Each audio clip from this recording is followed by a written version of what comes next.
conversations. You've shared secrets. You've laughed so hard it hurt. But deep down, there's something colder.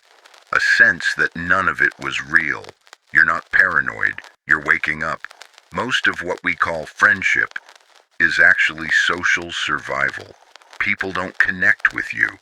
They connect with the version of you that makes them feel better.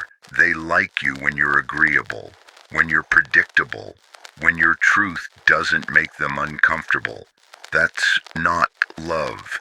That's emotional economics. What you experienced wasn't connection. It was the fawn response, a trauma-based behavior where you people please to avoid rejection or conflict. It's a defense mechanism. You learn to smile when it hurt, to say yes when you wanted no, to be useful instead of real.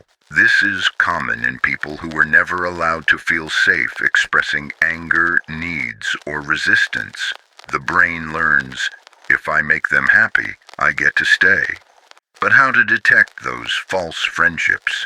They only support you when you're down, because your success threatens them.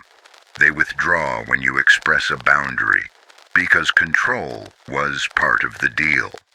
They make jokes that only hurt one way, and laugh when you stop smiling.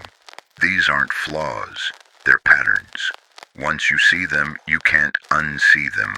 Real friends can handle your growth, your silence, your boundaries. Test it, say no, and watch. Speak truth and listen. Stop shrinking and see who stays. Because people who only love you when you're small were never loving you at all. You never had a real friend, but that wasn't your fault. You were trained to perform, not to be known.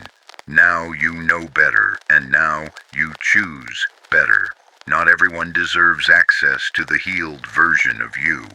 Friendship isn't comfort, it's honesty, and most people never make it that far.